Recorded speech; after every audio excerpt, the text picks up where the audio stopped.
Hey everyone, welcome back to my channel. I would like to clarify these grammar rules for you. I blanked my verb 3 years ago. Finished was finished. When you see ago in a sentence are words like yes, last, yesterday, or like any date in the past, 2025. This means that the action happened in the past and finished. In this case, we need to use the past simple tense. So how do you form the past simple tense? How can we put the verb in the past simple tense? It's very easy. Here is the verb, add ed like play, played, call, called, finish, finished. And so this is the answer, guys.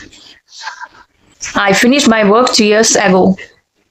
But still we have some irregular verbs and they don't follow this rule with irregular verbs.